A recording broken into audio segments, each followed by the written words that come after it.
Today we're going to talk about a horse named Strike Power, who won his debut at Gulfstream Park going 5.5 furlongs last month. He went wire to wire and he earned a gigantic 102 Beyer Speed Figure. Obviously extremely rare to see a horse get a triple-digit speed figure in its career debut. That happens, maybe once or twice a year generally. Strike Power opened up the lead, won by 8 lengths. You could see it was 7 3/4 lengths was the margin between the second and third place finishers. So it was 15 3/4 lengths back to the third horse, almost 16 lengths back to the third horse.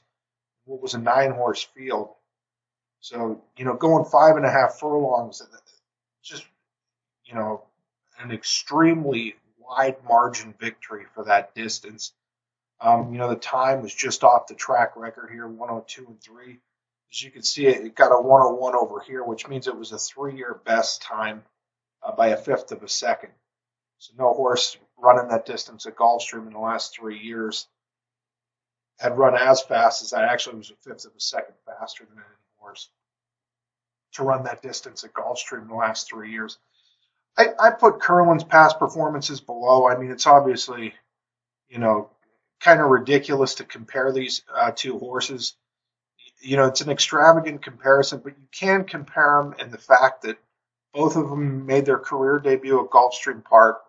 Both of them happened to get a 102 Beyer Speed Figure, while winning in wire to wire by very wide margins and, very impressive fashion, obviously. Curlin, you could see, did it with Helen Pitts as the trainer. I believe Curlin was owned by Midnight Cry Stables and at the time of its debut, and Steve Asmussen had a group of owners come up with $3.5 million is what it took to purchase Curlin after this debut. He was only a $57,000 yearling, but after he ran off the TV screen and got 102 Beyer, really caught a lot of people's attention. Credit to Asmussen, he was able, to get an ownership syndicate together and come up with $3.5 million. But Strike Power, you see here, he's sired by a horse named Speightstown, who was a Breeders' Cup Sprint winner. Won 10-16 Lifetime, I believe, was a very, very good horse for Todd Pletcher. And he's out of a Gold d'Oro mare. The interesting thing about Gold d'Oro is I believe she won her first 2 career starts at 1.25 miles. Let me pull up her form here. Yes, as you can see here, Gold d'Oro's first start at 1.25 miles, she won. Her second try at 1.25 miles, she also won. And, the third time she ran the distance, she was second in the stake race. Now, she was strictly a grass horse. Grass synthetic horse. She tried dirt one time without any success at Belmont Park. But, just looking at the dam's past performances, the one thing to take away from this is that there's hope that Strike Power can go, a lot further than 5.5 furlongs. I mean, his mother certainly could. There's a line of stamina on the bottom. We'll take a look at his sire, Speightstown, now. There you see Speightstown. There's where the speed comes from in the pedigree. Breeders' Cup Sprint winner, 10-16 Lifetime, ran 117 Beyer figure in the Vanderbilt. Just a fast horse, real good horse, and he can throw the occasional router as a sire. I mean, Hainesfield, the horse that beat Blame in the Jockey Club Gold Cup at 1.25 miles, I believe was sired by Speightstown. So, just an all-around good sire. Another fact to note about Strike Power's debut is XY Jet, who's a very, very good sprinter for Jorge Navarro, actually won the Mr. Prospector, the Grade 3 Mr. Prospector, that same day. You can see they were both run December 23rd at Gulfstream Park. They were run about an hour and a half apart. Strike Power's race was the 7th. XY Jet's race was the 10th. And Strike Power actually got the better figure. He went 5.5 in 102 and 3. XY Jet went 6 furlongs in 109 and 2.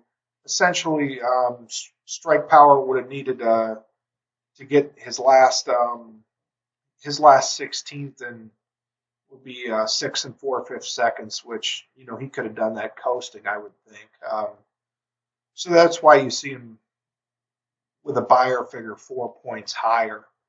Not to say he could have had any shot running against XY Jet, just for the simple fact, 44 and 4 for the half versus 45 and 1 here. He took no pressure through a 45 and 1/2 mile, where XY Jet's the kind of horse that you got to be a real good horse to hook him early and live the pace. But I mean, I think this illustrates how legit the figure was. It wasn't some controversial figure or anything. It's 102. If you really study that day, 102 looks like the right Beyer figure for Strike Power. With all that said, let's now watch Strike Power's debut. He's breaking from the rail, post position 1. I'll run it.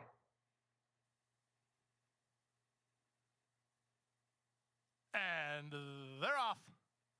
From the rail, Strike Power gets the first call from the inside. Thunder's Honor away with speed. Up on the outside, that's Apatow alongside Giant Dilemma as they race to the half-mile pole. Toothpick settles in 5th, and it's Wiser and Shanatova. The two at the back are Traveling Midas and Voy with less than half a mile to go. Luis Saez and Strike Power now have the lead a length and a quarter. Thunder's Honor is 2nd. At the inside, Toothpick takes over 3rd from Giant Dilemma, who's ridden 4th. Improving sharply as Shanatova. Zayas looking for racetrack for him. He's a length better than Apatow, who's been given the green light but not progressing. Wiser gets started. He's about 6 wide on the course. A gap of another 2 to Traveling Midas, and Voy is last as they run to the top of the stretch. There's a quarter of a mile left to go, and Strike Power has the lead. It's Strike Power off the turn with the lead from Thunder's Honor, who's set to the attack 2nd. Back to 3rd is Toothpick. Late run down the center from Wiser with Shanatova, but this one's over. Look at this guy go. Strike Power, the son of Sveitstown, is kicking clear with authority. Strike Power, sharp in victory under Luis Saez. He won it by 5. Thunder's Honor was 2nd. Toothpick 3rd, got close after that as Traveling Midas did some running to photo with Shanatova, then Wiser, and 102 and 3. That's only 1/100th off the track record.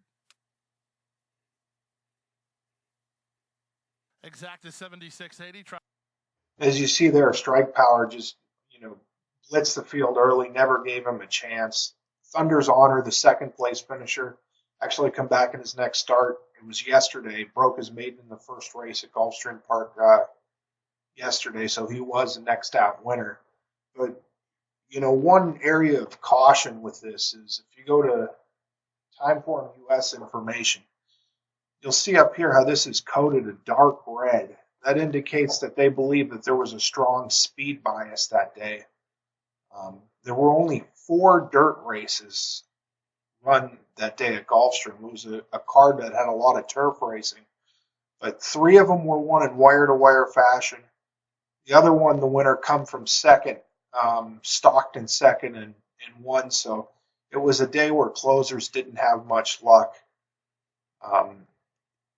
Might have been a speed favoring track. Hard to really say with only 4 races, one of them being won by a first-time starter like Strike Power, the other being won by XY Jet, who was an even money favorite.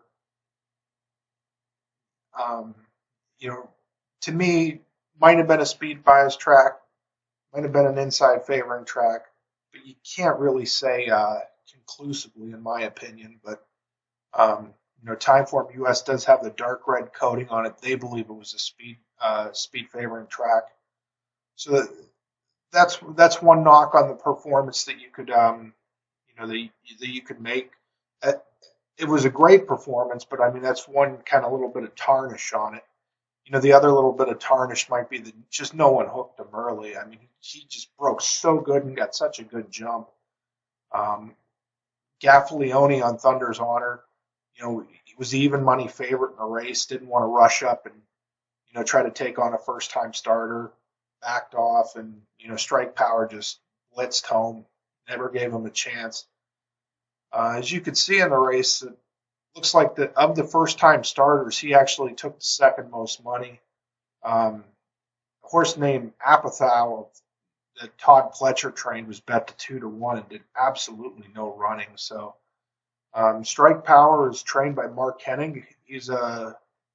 Mark Hennig's a former D. Wayne Lucas assistant.